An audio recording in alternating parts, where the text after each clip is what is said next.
Hello everyone, मैं विनोद स्वरूप, आपका language coach. New way of learning, easiest way of learning के आज के इस वीडियो में आपका स्वागत करता हूं। आज के वीडियो में हम पंक्चुएशन का ये थर्ड वीडियो है। आज के वीडियो में हम semi colon, colon, exclamatory mark and inverted commas को डिस्कस करेंगे कि इन पंक्चुएशन मार्क्स का यूज़ किस तरह से और कहाँ कहाँ पर होता है। इससे पहले भी हमने full stop, question marks and comma के लिए 2 वीडियो ऑलरेडी बना रखे हैं। डिस्क्रिप्शन में उनका लिंक है, अगर आपने नहीं देखे हैं तो उन्हें ज़रूर देखें। इसमें सबसे पहले हम देखेंगे सेमी कोलन। सेमी कोलन जो होता है ये कॉमे से बड़ा और फुल स्टॉप से छोटा होता है।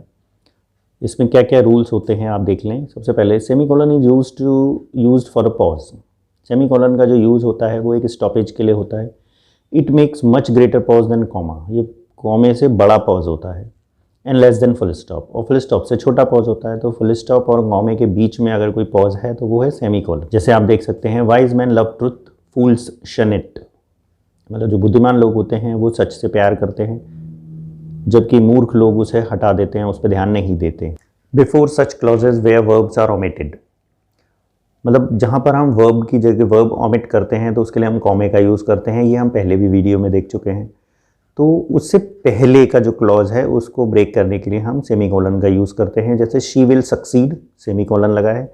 ही नेवर, तो ही नेवर के बाद ही और नेवर के बीच में जो कॉमा है वो तो वर्ब को ओमिट कर रहा है, लेकिन उससे पहले हमें सेमी कोलन का यूज़ करना है। Number 3, construction with commas are connected with semicolon. जैसे if you are master sometimes be blind. एक सेंटेंस हो गया ये। अगर आप मालिक हैं तो आपको कभी कभी अनदेखा करना पड़ेगा, चीज़ों को इग्नोर करना पड़ेगा। If you are servant sometime be deaf. और अगर आप सर्वेंट हैं तो आपको डेफ होना चाहिए। अगर आप मालिक हैं तो आपको ब्लाइंड होना होगा, अंधे होना होगा, ताकि आप इग्नोर कर सकें कि आपके सर्वेंट्स क्या कर रहे हैं। Sometimes, not always. And if you are servant, अगर आप नौकर हैं तो आपको कभी कभी डेफ होना पड़ेगा कि आपके जो बॉस हैं या मालिक हैं जो कुछ भी कह रहे हैं तो आप उसे अनसुना कर सकें। नेक्स्ट है colon. Colon is use to start a list और अ एग्जाम्पल। कोलन का यूज़ करते हैं हम किसी एग्जाम्पल को देने के लिए या लिस्ट को बताने के लिए। जैसे फॉलोइंग वर्ड्स आर नाउन।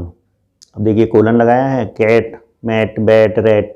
अब जैसे इसमें लिखा है नंबर 2 एग्जाम्पल में, I want pen, pencil and notebook. तो लिस्ट बनाने से पहले हमने कोलन लगाया है। बिफोर डायरेक्ट स्पीच और अ डायलॉग। डायलॉग से पहले या डायरेक्ट स्पीच से पहले भी हम कोलन का यूज़ करते हैं। जैसे शी सेड, सेड के बाद हमने कोलन लगाया है। I will do it. Raj, I am going to Mumbai. Raj के आगे हमने कोलन लगाया है क्योंकि इसमें सेड नहीं लिखा है तो ये डायलॉग है। और कई बार ये सेड लगा होता है उसके बाद भी कोलन लगाते हैं, या कई बार कॉमा लगा देते हैं। तो वो डायरेक्ट स्पीच और डायलॉग्स में यही अंतर होता है। नेक्स्ट है after word to describe it. किसी वर्ड को डिस्क्राइब करने के लिए हम लगाते हैं। जैसे albatross, large white sea bird, एक बड़ा सा समुद्री पक्षी है, उसको दर्शाने के लिए हमने एल्बेट्रॉस के मीनिंग दर्शाने के लिए कोलन का यूज़ किया है। नंबर 4, जैसे before the explanation of previous statement. कोई स्टेटमेंट हमने दिया है उसे एक्सप्लेन करने के लिए हम कोलन लगाते हैं। जैसे I can't eat this bread, मैं इस ब्रेड को नहीं खाऊंगा। अब इसे एक्सप्लेन करेंगे क्यों नहीं खाऊंगा। इट इज़ बर्न्ड, क्योंकि ये जली हुई है। नेक्स्ट है exclamatory mark at the end of exclamatory sentences. Exclamatory mark का यूज़ एक्सक्लेमेटरी सेंटेंसेस के एंड में होता है। जैसे what a beautiful rose it is, how foolish you are.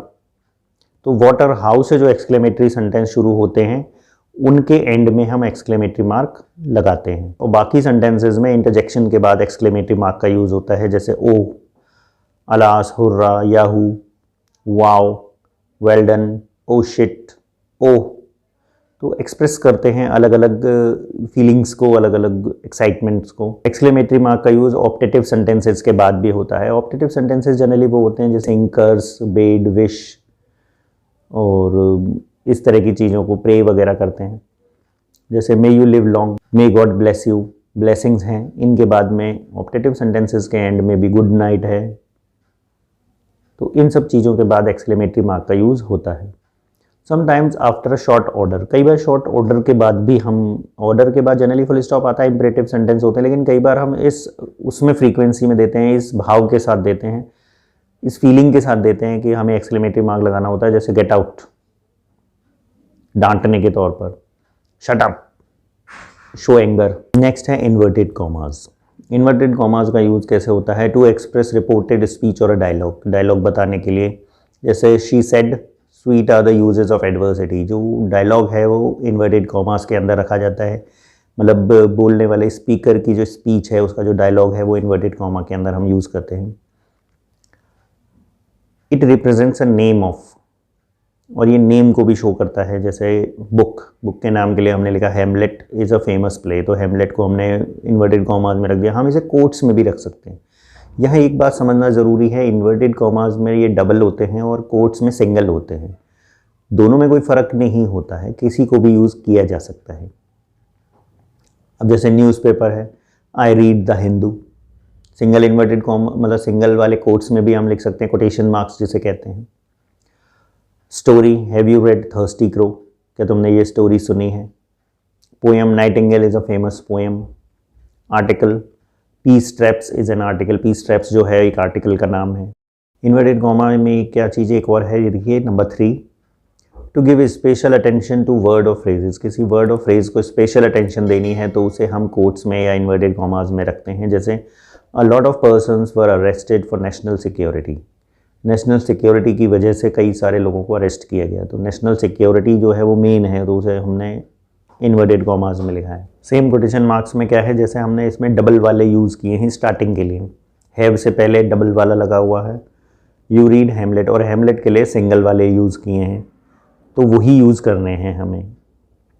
अब जैसे इसमें हमने किया ही asked me have you read Hamlet, नीचे वाले एग्जाम्पल में तो हमने सिंगल वाले से स्टार्ट किया है, तो अंदर जो हम यूज़ करेंगे वो डबल वाला करेंगे। तो मेन चीज़ जो दर्शानी है, जिससे दर्शानी है, उसी तरह का कोटेशन मार्क हम यूज़ करेंगे। जैसे हमने स्पीच के लिए डबल वाला यूज़ किया है तो डबल वाला ही रहेगा, और अंदर के लिए हम सिंगल यूज़ करेंगे। अंदर के लिए भी डबल, बाहर के लिए भी डबल, तो कन्फ्यूजन हो जाएगा, दोनों एक से नहीं रखेंगे। एक बार मतलब रिपोर्टेड स्पीच अगर डबल वाले कोटेशन मार्क्स में है तो हेमलेट सिंगल में होगा, और अगर हेमलेट डबल में है तो reported speech single inverted commas में होगी या कोटेशन मार्क्स में होगी। तो ये अब ध्यान रखेंगे कि सेम तरह का यूज़ करना है, और एक ही स्पीच के अंदर दो डिफरेंट तरह के भी यूज़ हो रहे हैं, तो ये बात समझने की है। आज के वीडियो में इतना ही, बाकी के रूल्स को हम आगे के वीडियोज़ में डिस्कस करते रहेंगे। Keep practising, keep watching, keep preparing yourself for the examination. Thank you.